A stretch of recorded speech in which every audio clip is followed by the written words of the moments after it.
Welcome to the most divisive show about basketball in Europe, the URBONUS podcast, and your hosts, Rytis, Gytis, and Augustas. We still have Donatas away to Monaco. He's coming back today after the Game 5. The playoffs are over, gentlemen. I don't know how you feel about that, but for me, it's a bit of a relief.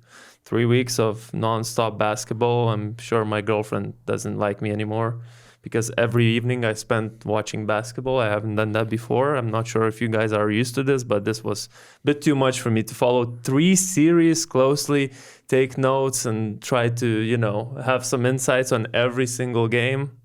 How are you feeling? Are you tired or are you satisfied? Oh, I'm sad.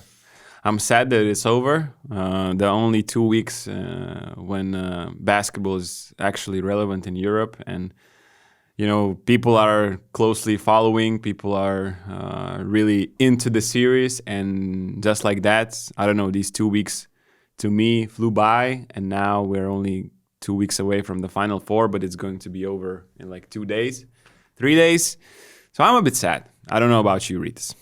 I feel like he's a bit tired. I am sad. Of course you're sad. For different reasons. But nice T-shirt you have, though. Yeah, I see you're rocking your own merch. It also has nothing to do with this. Hey, PAO fans, what do you like about? What do you think about Rytis T-shirt? And also, would you buy it? Because we can put it on sale, maybe, and maybe you could rock this ironically. You should let them customize what's inside this. Oh yeah, that's a good They have idea. already done that on Twitter. Yeah, but I mean, like on the shirt, I changed my profile pic to that. That we had last week with the basketball, in the boiling the basketball. But I'm sad for 2 reasons: Monaco, and that has nothing to do with EuroLeague. The best goalkeeper of our generation not being able to catch a simple ball. These are the 2 things that make me sad today. And on top of that, the feeling that the EuroLeague season is over. Which should be not you couldn't be further from the truth. But we feel the same way about the Final Four. Mm-hmm. So the series is over, it's done. Now all is left is this single game elimination round. Although I think Olympiacos players said to our colleague Edvinas that they prefer actually. The Final Four. The Final Four, yeah. And I saw on the EuroLeagues, one of the clips they were running, that both Papanikolaou and some other player were saying that they prefer Final Four because then smaller teams can upset the bigger ones, and it's more unpredictable this way. Regardless, we saw 2 historic achievements. Both happened yesterday. 2 teams, actually, for the first time since 2017-18. Oh, sorry. Actually, first time ever won their Game 5s away. And also, it's the first time 2 teams that were in the lower half of the standings that didn't have the home court advantage to advance to the Final Four after the 2017-18 season, when Žalgiris did it from the 6th spot and Real did it from the 5th spot and eventually won the EuroLeague. So now we have, in the modern EuroLeague history, this is only the 2nd time. And yeah, I would like to ask you a quick question, guys. How would you rate these playoffs as a whole out of 10? Like, what's your rating? I would probably give it a 9. I mean, we saw 3 Game 5s. Okay, we basically had 3 series, not 4. This is why it's not a 10 for me. Mm-hmm. But at the same time, those 3 series delivered. 3 Game 5s, a lot of drama, a lot of intensity. A little drawback for me was that a lot of attention was on the refs, and I think we are going to touch on that. Mm-hmm. And of course, both 2 out of 3 Game 5s actually happened in the arenas that shouldn't be even allowed in the EuroLeague. So that I think a little bit took away from the experience. But at the same time, what an amazing hustle from all the teams. A lot of storylines, and we're going to talk about that later. So I think it's a solid 9. I really enjoyed these playoffs. I give it a 7. Mm-hmm. Just because I think, first of all, it's a bit overrated how people always emphasize European coaches making adjustments in the series. I'm following the NBA playoffs. I think that they're doing more adjustments between games than the European coaches do in what we've seen. Okay, maybe you can say about Sharas finding that small ball lineup. I think Fenerbahce was probably tactically the most interesting team to follow in these playoffs. But let's say Maccabi PAO Barcelona Olympiacos series, I didn't really see too many adjustments between games. It was just more of the same thing, especially Maccabi PAO series. So that's one of the reasons. The second reason being that the fourth series was too obvious. Real Madrid swept Baskonia, and this noise about the refs, it was annoying during this whole time. It was really annoying. So it kind of you kind of start losing your focus on basketball and start over analyzing some calls, which is not something I like to do. And on top of that, as you said, Maccabi didn't play at home, and that gym where Monaco plays. There were three places where the atmosphere was playoff level or playoff quality. Let's say that was Istanbul, that was Athens, both arenas of Athens, and then in the rest of them it was a bit lacking. I think peak EuroLeague was yesterday when we had 5 minutes of live television watching some guy with two mobile phones trying to fix some issue we don't really know. Yeah. I mean, it lasted 5 minutes. Yeah. We didn't know what's going on, but it was live television. It's peak EuroLeague product. Yeah. I'll give it an 8 just because of what Augustas said, that we had 3 game 5s, but also what you said, Real Baskonia was not competitive. Olympiacos Barcelona was really hard to watch, even though it was a close series. Every game was close except for the game 4. But for me, as a basketball fan who likes to see quality basketball, it was really hard to watch those two teams. We'll get into that a bit later. And regarding the referees, of course, I also would say, not all these talks were unjustified by the fans or the coaches or whatever. Even in the last night and the night before, I never pay attention too much to the refs because we had this understanding that the EuroLeague has referees that we can, sort of trust because, we saw the World Cup referees and we were criticizing them and almost hoping, wish we had EuroLeague ones in. But there were more mistakes that I noticed than usual. And I think the referees could have done, a better job staying out of the spotlight because there were a lot of questionable calls or no calls. There were definitely some clear mistakes that we saw, and especially the ones with the 5 seconds or stepping on the line or whatever. All these kind of mistakes that were clear was obviously not great to see, and I think they just didn't handle the pressure from everything. Just the playoff pressure. I don't think refs did an ideal job, let's say. Just to say that, all this talk was, annoying, but at the same time, some of it was definitely justified, and I saw that with my own eyes yesterday. Yeah, but, mistakes happen.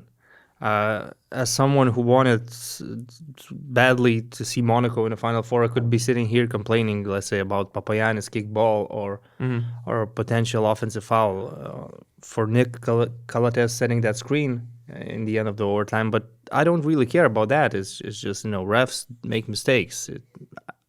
I don't like to talk about it, but I heard too much from coaches, fans, speaking about the refs after losing games, and this is something I don't really like. All right, but do you have anything to add about the refs, or let's just move on to the games? Let's go to the games, man. So, Rytis, last time you were talking about maybe deep frying a basketball. How did you do that? How'd that go? Because obviously, this is awful. Your prediction was awful. 3-1 Maccabi. Come on, man. My prediction was pretty good.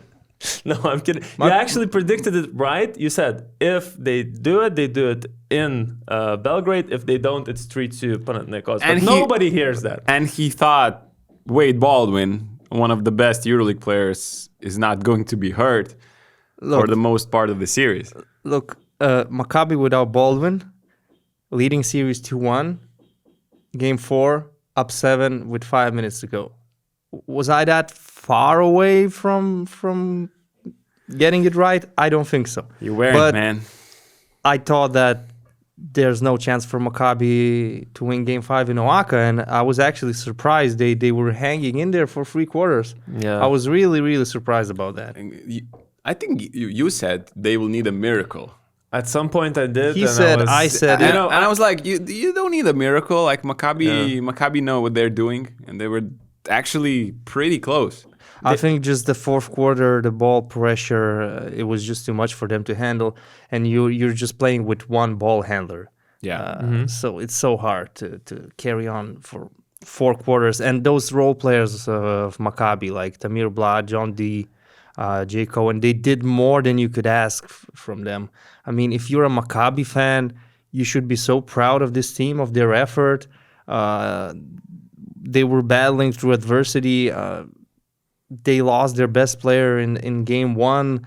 It's a tough series. You don't really have a real home court advantage, and you were this close to beating Panathinaikos with Kendrick Nunn being the best player of the playoffs on the court, Kostas Lukas taking over some games, and you were always in there. You were fighting even in this Game 5 against all odds. It was just a 2-point game at the beginning of the fourth quarter, so I think you should be so proud of the coaching staff, the players.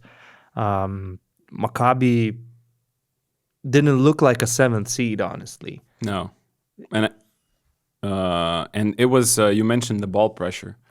Panagiotis Kalaitzakis, when he entered the court, he was put on Lorenzo Brown, and one guy has played most of the minutes, 90% of the minutes in the series, and the other guy has been playing like 5 minutes per game.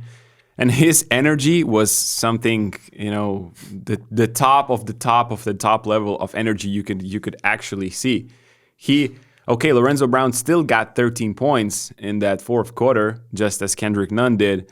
But at the same time, he just Kalaitzakis asked so much energy from Lorenzo just to cross the half court, to try to play his game. He stole one dribble from him. And I don't know, other guys I thought took example. I know it's Game 5, but just seeing Kalaitzakis with so much energy there, I think actually motivated other players to give this one final push. And when you don't have Wade Baldwin, other guys, if we take all the guys except Lorenzo Brown and Tamir Blatt, other Maccabi players were 0 and 6 in the fourth quarter from the field. Nobody else made a basket instead of Tamir Blatt made 1 basket, and all the other baskets were by Lorenzo Brown. And even them, those baskets came in the second half of that quarter. The first half of that quarter, they were stuck. And what enabled Panathinaikos to make that, to pull away? And I think what is not really talked about is on the other side of, you see Kalaitzakis having to, lock up Brown, but also that means if you're playing Tamir Blatt, because John DiBartolomeo was on 4 fouls, I believe, Tamir Blatt had to defend Nunn. And I think that was also a crucial thing that for a NBA caliber scorer like Nunn to take a shot over 178 centimeter Tamir Blatt is much easier than doing that over Lorenzo Brown. And I think there were 2 consecutive, maybe even 3-pointers by Nunn over Blatt, and then one against Nebo after a switch. But Kalaitzakis' impact was not just defending Lorenzo Brown, but the fact that then Maccabi didn't have a good defensive matchup for Kendrick Nunn. I think that's another thing. But at the same time, those 3-pointers were on the pick and rolls. So he sees a bigger defender, Rivero there, and he basically just did what he wanted to. Really, like he shot 1 3-pointer from the NBA line against Rivero there. Then it was like full court pressure by Tamir Blatt. But there was a screen near to other side of the court. He just goes alone, all 28, 30 meters, and just goes around Cohen, lays it up and in over Josh Nebo, just pure individual talent. And it was the only Game 5 where it wasn't actually a dogfight, and it was beautiful to see the game 5 because Monaco, Fener, and Barcelona Olympiacos were 2 games where you're just like, oh my God, what is this basketball I'm watching? The pressure, the physicality on defense, the intensity, the energy made it all about the hustle plays, the little mistakes in the end, maybe who is getting that offensive rebound, who can go in transition to score some easy baskets. Because in half court, it was practically impossible to score there. And you needed 5 shots to make 1 in that game. Like the percentages in other games, except for PAO Maccabi, were tragical. But here, I thought, the talent in the end won. And I was really shocked that Maccabi really didn't do anything against Nunn. Like one pick and roll and he can just pull up, or they switch and like they don't go to double. What I saw against Mike James and how hard it was for him was not the same I saw against Kendrick Nunn. That brings back my statement in the beginning of the podcast about adjustments in the series, coaches making adjustments. And what you said is true, but at the same time, this was the game where you were most certain that the home team is winning. Those 2 dogfights could have been anybody's game. Totally 50-50. In this case, even though I give a lot of credit for Maccabi for being in the game for 3 quarters, even at the beginning of the 4th, I didn't have the feeling they can still win it. To me, it seemed like only a matter of time when they will run out of energy, when Lorenzo Brown will run out of energy, and Panathinaikos, they had plenty of energy to close the game and to play a solid 4th quarter. I actually had to rewatch the game completely already knowing the score, so maybe it was a different experience for me. I think so. But what happened, let's say, in the first quarter, it was like deja vu. I already saw that. Maccabi started good with role players making some shots. John D, Jay Cohen. I saw that basically in every game of this series. But in the end, I must say that the better team won. It would be fun to see the series with Wade Baldwin being there on the court. Now, Maccabi players, Lorenzo Brown and others saying that with Baldwin it would be a different series, different outcome. Who knows? Maybe. No one can tell right now. But the fact is, Panathinaikos deserve to be in the Final Four. Guys, a quick message from our sponsor of this episode, Hostinger, who are a all-in-one shop when you want to create a website, maintain a website, host it on a server. All that is available with Hostinger. They do have their own website builder, which is, I heard, much easier than other builders available. They also have an AI website builder, which you could just use as a text prompt. You just put in what would you like, where would you like it, and it all generates it for you. Then you can customize it. We've done that a few weeks back. You created a website for Rytis. I don't know if you went through with it and you're getting the comments yet, but I think it's a good idea that you do in the future. I will invest more time into it. To make it more pleasurable for your haters to write the comments. Is that your idea? Why would you need to invest more time? Yes, exactly. We actually did a couple of weeks ago as well, an online shop for EuroLeague jerseys. Yes. Another answer to a question why we don't have why we have NBA jerseys instead of EuroLeague ones is because it's not that easy to get the EuroLeague jerseys as you would think. So we were working on that website as well, using all the AI tools. You can use their AI writer, which just generates the text about a product, description, whatever you need, and also it's SEO friendly, so it can be found on Google or other search engines. And also a mobile builder. You can just do the website from your phone. You can integrate e-commerce things into it. You can sell your own merch, like probably Rytis is going to soon. And yeah, just make sure to check them out, hostinger.com. Use our code BNews10 and get 10% off of all hosting plans. You're good at this. Also, Augustas, you did a full breakdown of the whole game, Game 5, Panathinaikos and Maccabi.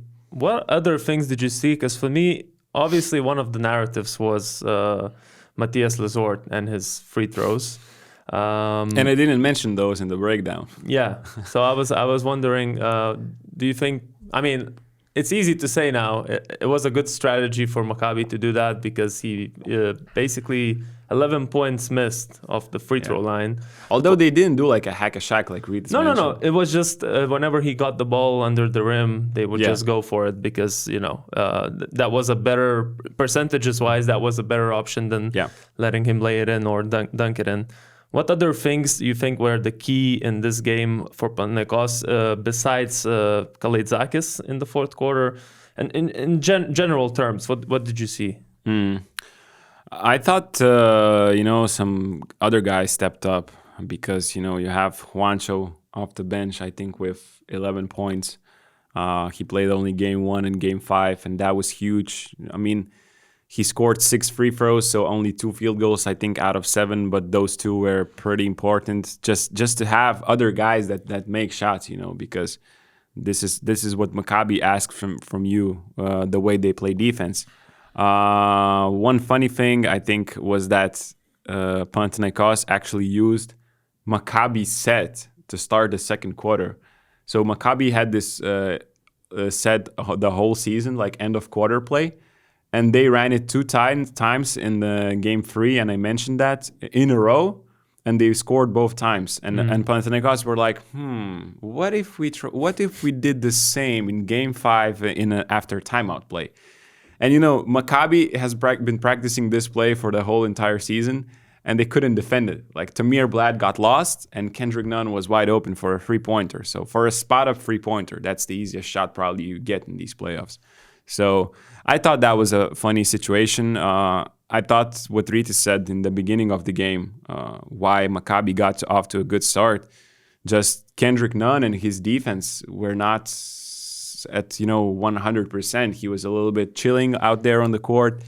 And this is what I mentioned, when Calathes stepped up in the fourth quarter, everybody took notice. And later, Kendrick Nunn has active hands, deflects one basketball, and then Calathes gets an easy score on the other end. So I just thought it was Maccabi were going like really fast from the beginning, and Panathinaikos were slowly building up their play. But in the end, you can't really analyze a lot when just it's Kendrick Nunn, and the defense are giving him these shots, and he's so good that he can make really different ones. So it's not a lot which you can analyze. It's just offensive greatness from Kendrick Nunn that basically saved Ataman. Maccabi, let's admit, they haven't been a great defensive team during the whole season.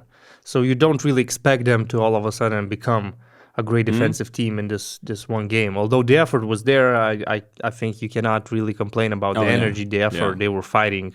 You could see how much it meant to them, so kudos for that. Getting back to this hack a shack strategy, when I'm a coach of a EuroLeague team, and I'm saying when, not if, I'm definitely going to try these crazy things. I'm definitely going to do that. The only thing that's preventing me from becoming a EuroLeague head coach right now is I will never wear a suit and tie. Okay. When they get that NBA dress code in, I'm signing immediately. Okay, Rytis, a quick question. Yeah. You have a choice who to coach. Alba Berlin. No, I'll give you the choices. Damn 2 it. choices. Okay. Panathinaikos or Olympiacos? I think it's easier for me to take over Olympiacos because the fan base, they love you more, I think. No, the system is already there. Everything is set. They have the core of the players. So you're saying Panathinaikos don't have a system? I'm saying is this what I'm hearing? I'm saying that it's a new team. But you have Kendrick Nunn for 2 more players. years. You have so much better offense, and you're a guy who appreciates good offense. I'm just saying where I would have an easier transition to this job. So you're saying you would rather have Thomas Walkup taking the last shot instead of Kendrick Nunn? No, now you really messed me up. I think we should just go to a different it's easier for me to start coaching Olympiacos, but it's better to work with more quality on the perimeter. So I have to be the next head coach for PAO. Okay, nice. All right, let's do a little quick, not a game, I don't know what you call it. Let's just describe, I'll start. We'll describe the series in 3 words. And you can disagree with me or change one of these words. We'll see what you guys think. But first word, I think, crucial word here is Baldwin, because of his injury, obviously. His absence, I think, was a very key thing in this. Also, Lazort. I think the man played 34 minutes a game. Some of these games he played 38 minutes. He was a difference maker under the rim. I think in some games, there was that game where Nebo got all the lobs because Lazort got too high up. But regardless, I think he was a very, very big advantage for Panathinaikos. And final word, I'm choosing between Suliauskas and Nunn, but I would go with Suliauskas because I feel like consistency was there. Nunn didn't start the series as good as he finished it. I mean, you could argue he won the last game for them, but in general, 4 out of 5 games, Suliauskas was very great for Panathinaikos. And in the games that he did perform well, Panathinaikos won. So I think I would go with these 3. Are you gonna replace any of these? I thought you said words. If you just say names, it's easier. You can use words like EuroLeague Mafia. You could use the referees. Okay, so these are my words. Can I try that 3 words? Yeah. 3-word combo, I would say. Left-handed guards. Yeah. Nice one. Is Lorenzo Brown also left-handed? Did he win the series? Okay, you're talking about only the winning side. What a comeback from Rytis. I had plenty of good comebacks on Twitter, actually. You can follow me and check it out. Twitter plug also? Yeah, of course. I think my best one was yesterday with OnlyFans.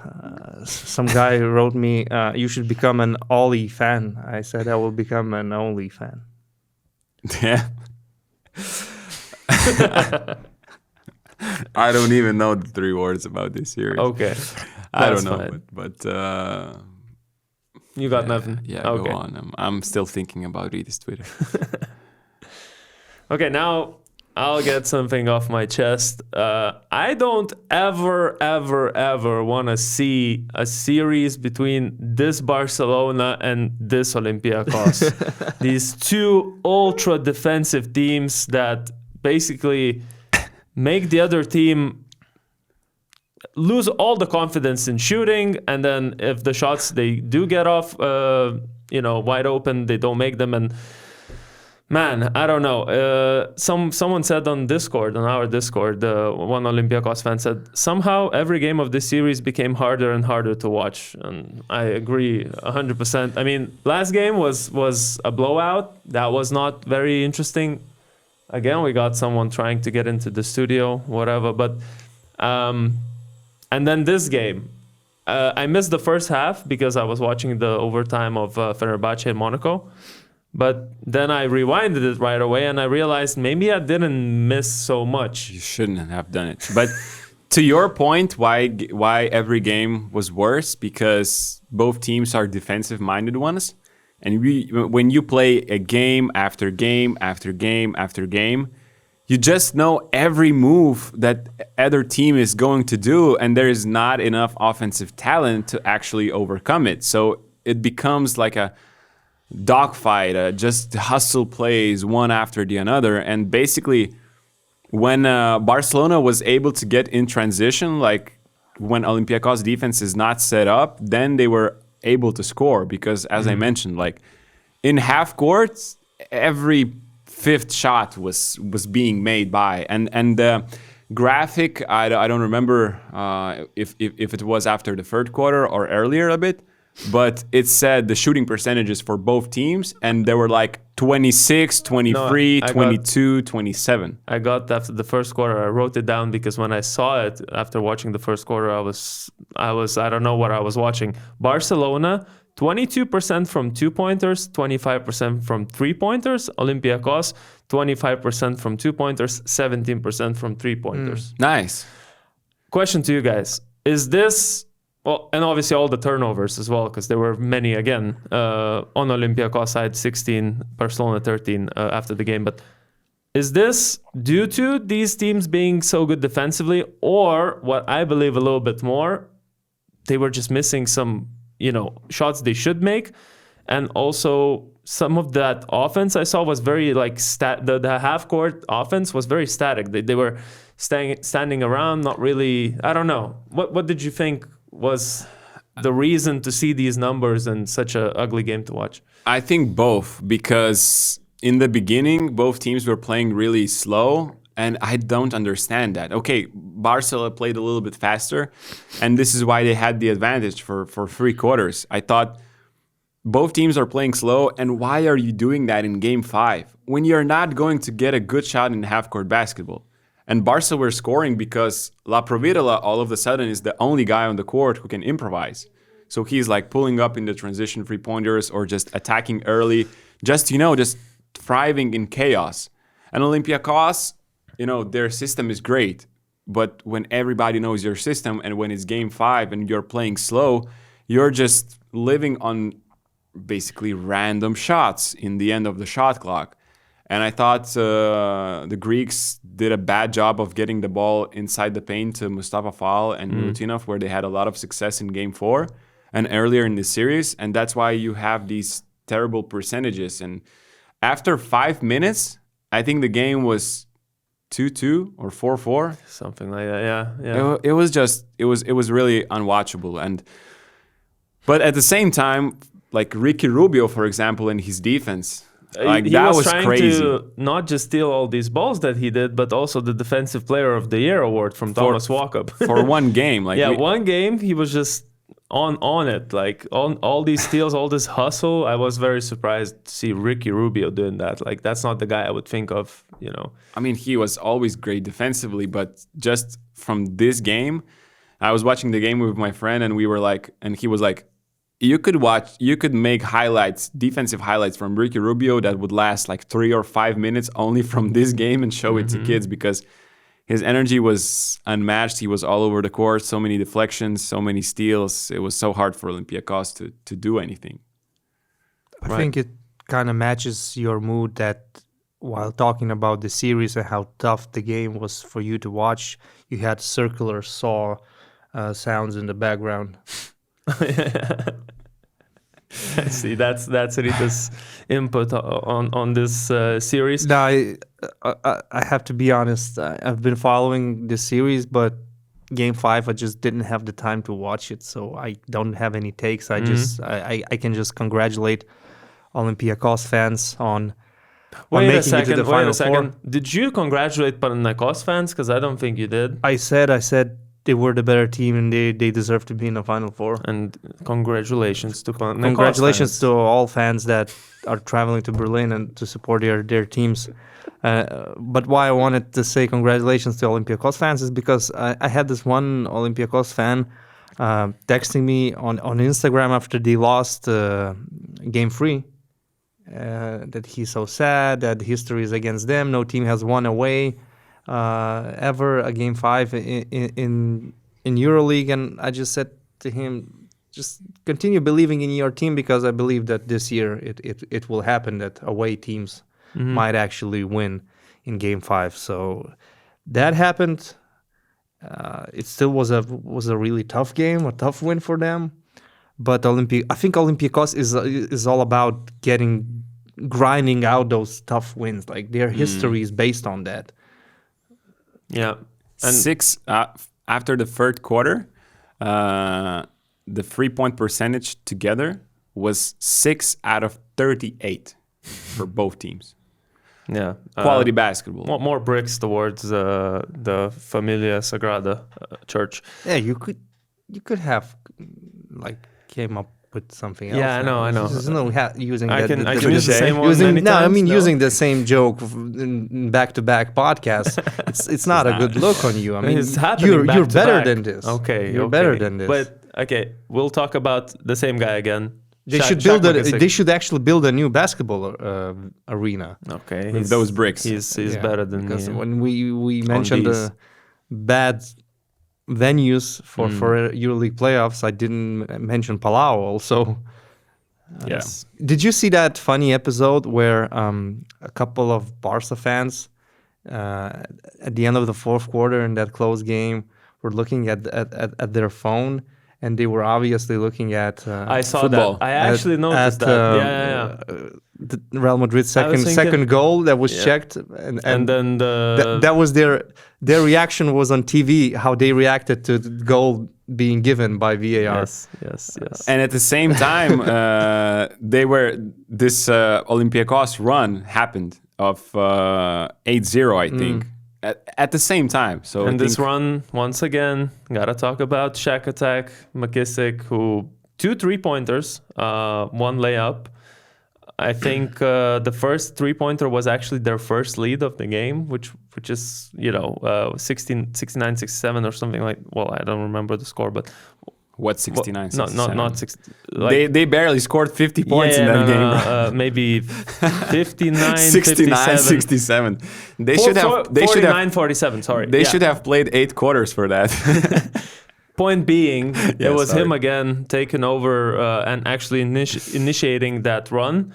And then I thought, after Kostas Papanikolaou hit that 3-pointer from very far away, and actually with Jabari's hand right there, obviously not contesting enough, but was 8-point lead for Olympiacos. 2 minutes left. I thought the game was over, but then Mustafa Fall, another Frenchman in the Greek team, missed 2 free throws. Then they got a stop and 3-point game with 36 seconds left.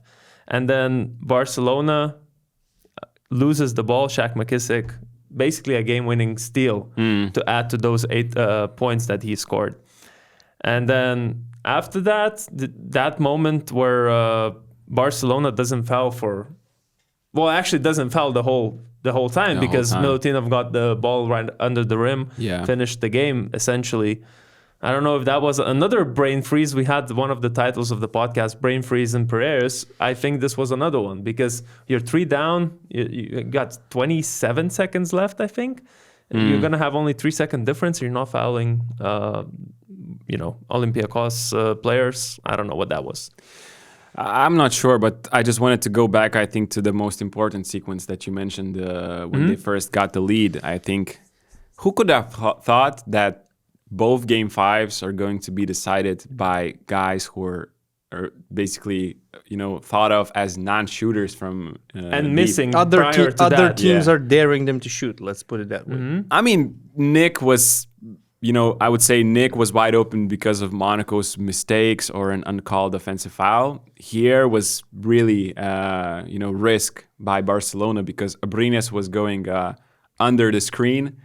And somehow McKissick not only made the free, but Abrines, while going under, he managed to foul McKissick at the same time.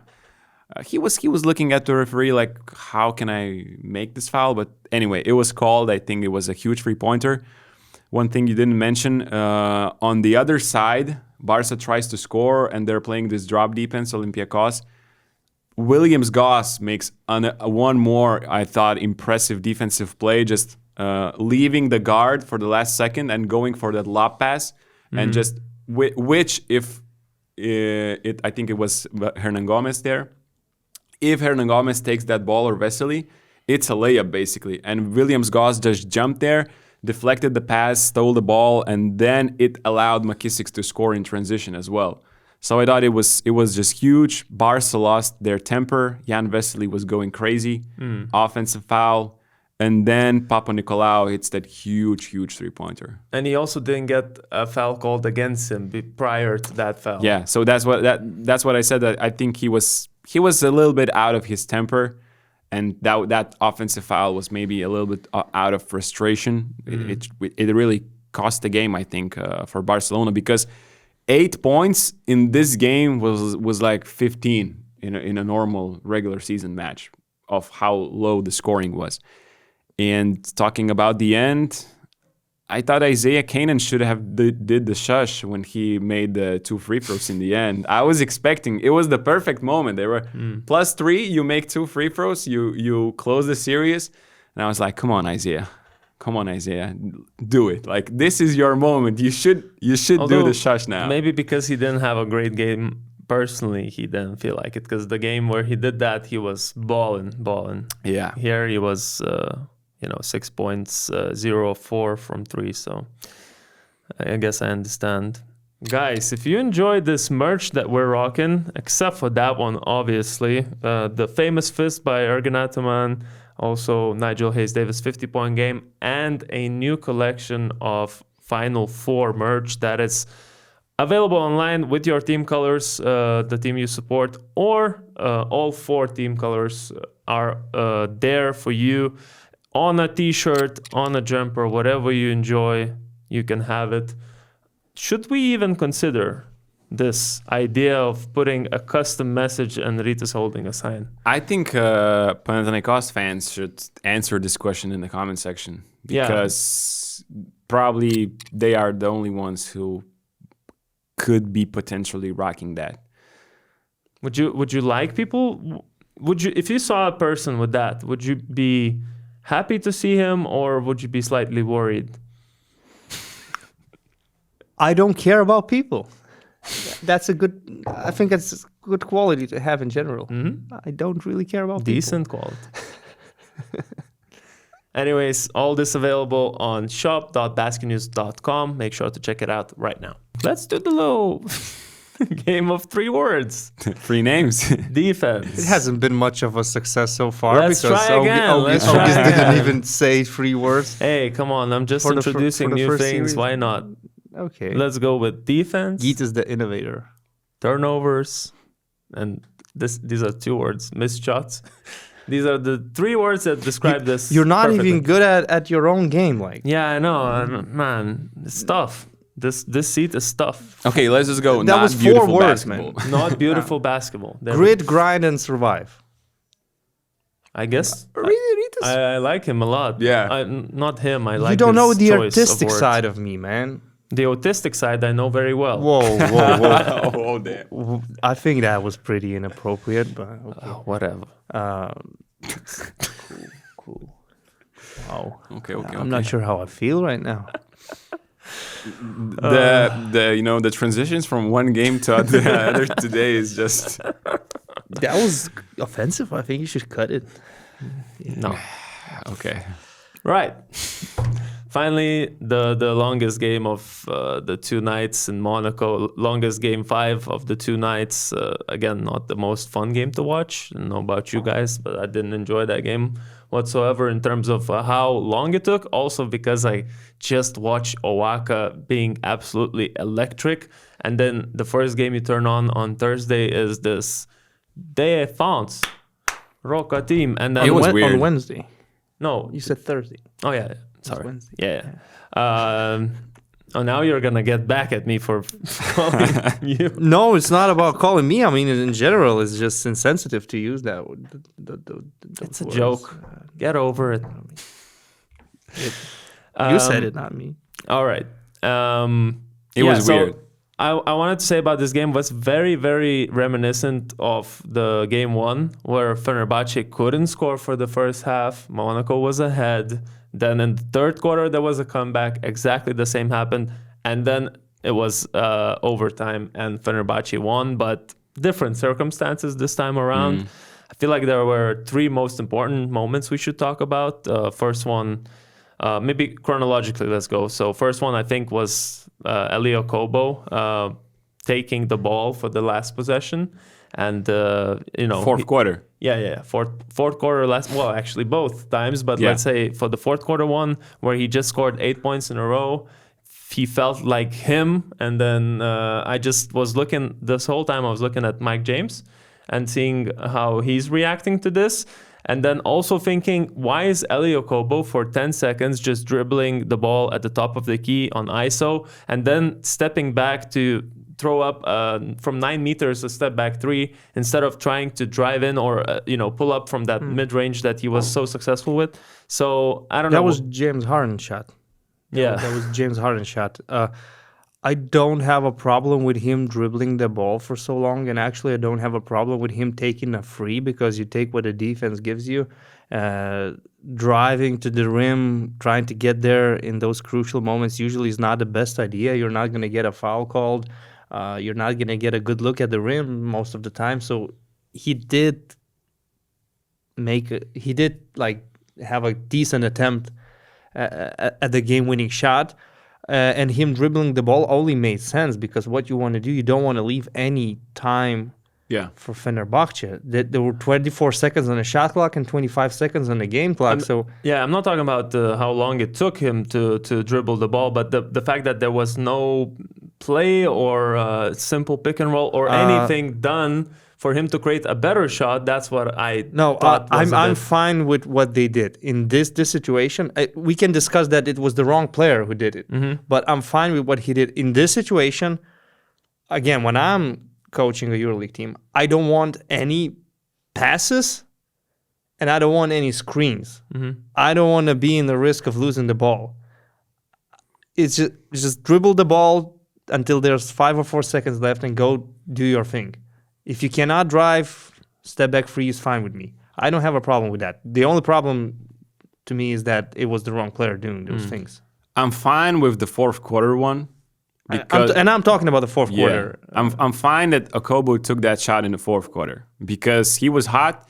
He had just scored a couple of times on Scotty Wilbekin. It was obvious Monaco were going after Scotty Wilbekin in defense. And you don't want Nick Calathes defending you. You know, it's a worse option if you are a Monaco team.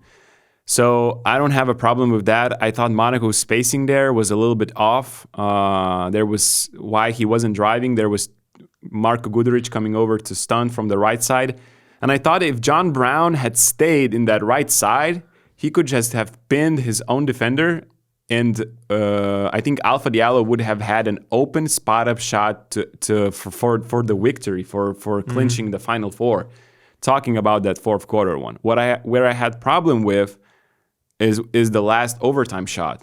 Like, why is Mike James not getting the ball? And the difference was that in the first play, he was just standing on the side all the time and was watching. In the overtime one, he was trying to get away from... He was trying to set a screen so they get a switch. He gets off Nick off of him, and he now gets Guduric or Scotty Wilbekin against him. So in that case, Okobo would have passed him the ball, and it's Mike one-on-one against a better defensive option. But he doesn't do that, and there's another guy going to set the pick. And although it is obvious that it was a kick ball, and Monaco should have had the last shot because it was happened with 6 or 7 seconds remaining. But instead it was a jump ball, and there was no time. Even if you win the tip, you just gotta throw up a prayer. Yeah, and it was Papagiannis jumping against Alpha Diallo, I think, or John Brown. Monaco had a small lineup there anyway. Brown, so. But, it's those details. Of course, if the ref sees the kick ball, you could have the ball on the sideline and still create a shot with 5 or 6 seconds left. Instead, they didn't even get a shot for the game, which is sad. But what was really frustrating to me, and now I get it. I'm just talking from the point of view that I wanted Monaco to win, and respect to Fenerbahce for what they did and how they found a way to be in that game and to actually win that game is remarkable. And huge respect to Nick for making those shots. But what was frustrating when I was watching the game live is that Monaco is kind of doing all the right things, but they are getting those slap you in the face buzzer beater free. Sestina, Guduric, Biberovic. Tariq Biberovic was, I think it was Klay Thompson. I don't think it was Tariq Biberovic. That man should be tested. I think it was Klay Thompson. It's unfair. Or Bogdanovic-esque. It is unfair. They had Klay and not this season's Klay, but peak Klay Thompson on the court. But Game 6 Klay. Game 6 Klay when that was a thing. Yeah. So, it's kind of frustrating. You kind of feel like Monaco is the better team on the court, but those back-to-back frees, and it's just a 5-point game, 4-point game. It feels like they should have a double-digit lead. No, it's just a 3-point game, 2-point game. And I think it was the best Mike James game of the series, although he started with a couple of turnovers, but in the end, he managed to get some rhythm, hit some important shots. Maybe for Jordan Lloyd, it was his worst game of the series because he's been very good throughout this whole thing. But he was good in the first 3 games. I think they did all the things to win. I think they did all things right. I mean, Demo, best player of the series if Monaco wins it. Now we're going to talk about Nick Calathes and Sharas and other Fenerbahce players. But if Monaco wins it, to me, biggest difference maker, best player of the series. Nick Calathes had shot 1 from 8 before those 2 3-pointers. Hey, look, and that's just like painful reality. It sucks to lose this way. Like Nick Calathes makes 2 threes, and you're thinking it shouldn't happen. But at the same time, we're talking about the world-class professional basketball player making 2 spot-up shots. And the biggest difference is the spot-up shot. Yeah. Because everybody it doesn't matter how good of a shooter you is. If it's an open spot-up shot, you have a chance to hit it. And like it's not the shot you want to give up.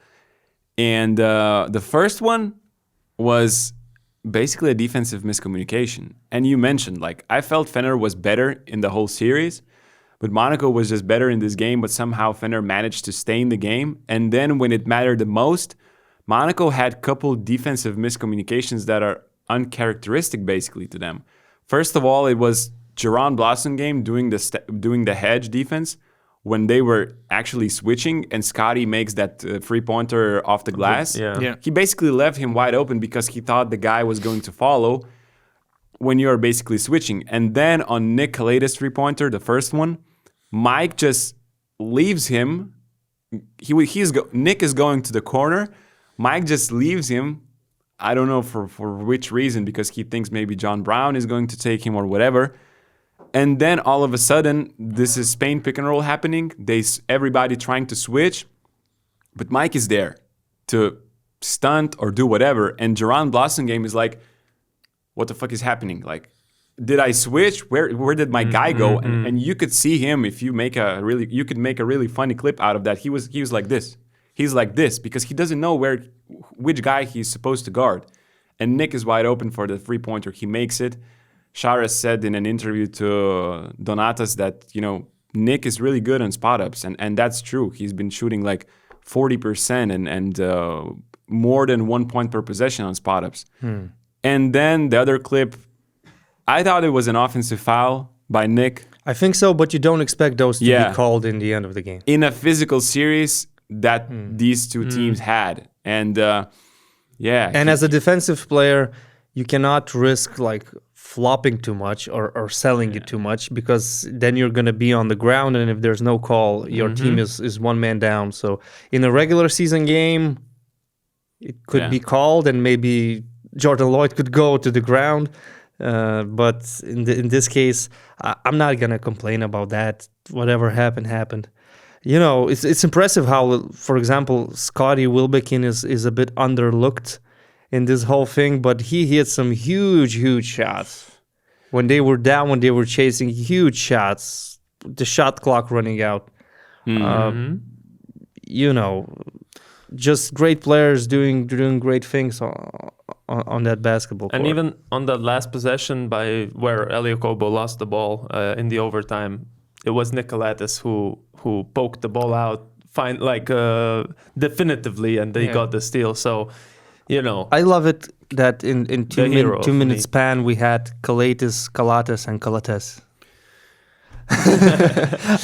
Shout out to Greek Americans, I don't know. Hey, just last thought on Nick. I thought I have to say that I was so impressed that after hitting the three-pointer, the second one, he actually didn't celebrate, didn't do nothing, stayed in the game, and actually went and denied Mike from receiving the ball on the inbounds.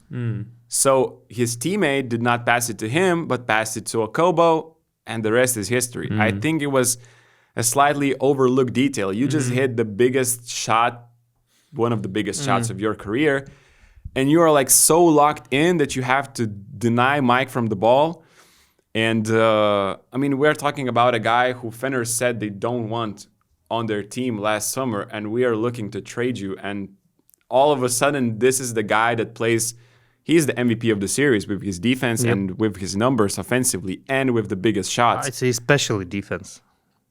Especially defense. And so it's just amazing and wild for me that this is the guy that his team did not want, but he was so professional, so loyal, and so good during the whole season that he's the guy that brought them to the Final Four. And it's also poetic justice because of what happened in Barcelona. People were always talking that Barcelona can't overcome this Final Four thing. They struggle in the playoff series because of Nick Calathes' inability to make three-point shots.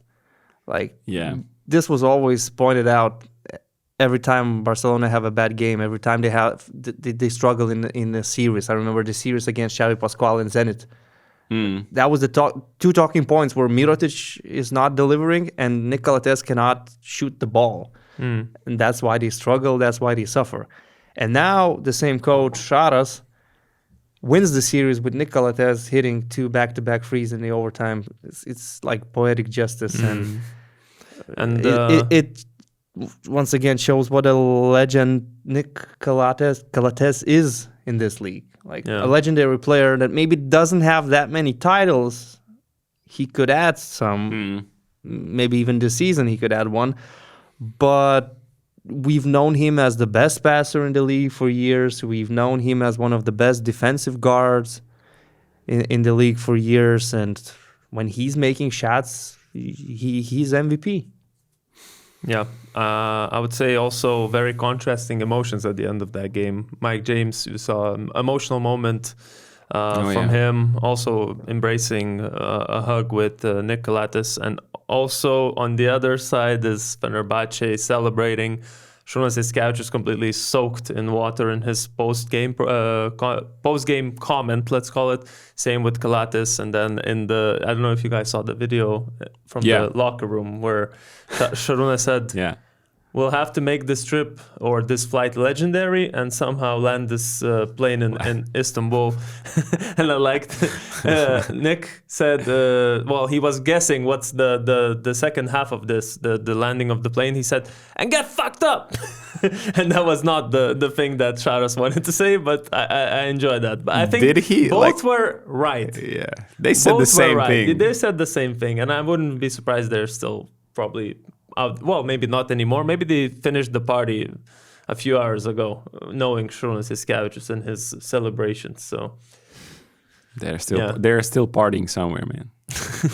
Potentially, but yeah, we'll see how these all teams, 3 teams, 4 teams will come into Final Four.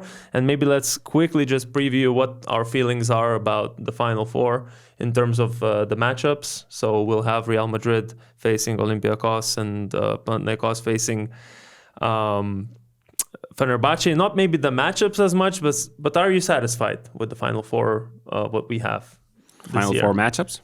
Well, yeah, in general.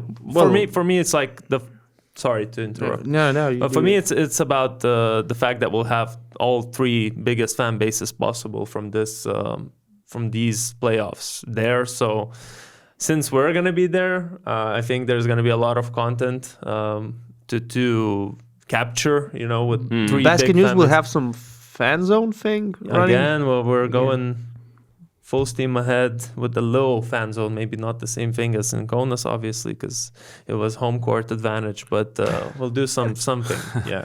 So you'll be able to meet us there. But this is my main thing that I'm happy about is the fan bases are going to be there. And I don't know. Do you have any thoughts about this Final Four? What's coming up? Finals rematch in the semifinal. Yeah, of course, the fans. That's key. Like both Greek teams will have huge support. Turkish teams in Germany, they always have a lot of support, even Home in regular. court. I mean, in regular season games, when Fenerbahce face Alba Berlin or Bayern Munich, they're playing at home, so it's gonna be great, and it's easy to sell tickets. You're not gonna have any problems with that. Basketball-wise, it's just like 4 legendary clubs. That's awesome. I mean, we could have a Greek derby in the final. That would be crazy. At the same time, Real Madrid remain the heavy favorites. They meet Olympiacos again this time in the semifinal. The second semifinal with Panathinaikos and Fener seems kind of unpredictable. Anything can happen. Sharas, former Panathinaikos player, coaching Fenerbahce now. So many interesting things to see. It's just gonna be a great basketball event in Berlin. Yeah, We're gonna do our predictions probably sometime later. We'll do a separate podcast on that. Because I don't want to get into like matchups, analyzing things right now. Still too many emotions after the playoffs. So I just feel like we're going to have the Greek little final. Okay, that's your what do you initial mean? fear. Well, he thinks that both Greek teams will lose their semifinals. Oh, so you were already giving your predictions? He's No, already. I'm kidding. I haven't looked.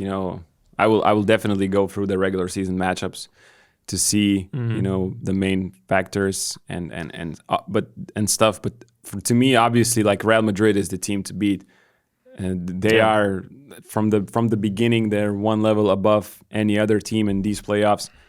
Have not really changed my mind. So all other 3 teams have to step up, bring their A game to actually have a chance. But yeah, 3 big fan bases. We are going to be there. So we'll do some episodes straight from Berlin and do some perhaps live even like like we did last year. Yeah. There's 5 guys really close to that arena. If this is what he cares about. if I was there, I'm not gonna be there. But if I was there, that would be my just disappointed. my So biggest celebration. Panathinaikos fans who were messaging you that we'll see you in Oaxaca, we'll see you in You're Berlin. not gonna see me in Oaxaca. You're not gonna see me in Berlin. There's a chance you might see me somewhere, sometime, randomly, but you're not gonna see me in Oaxaca. That was all for today's episode. This was the EuroBonus podcast. We'll see you next week.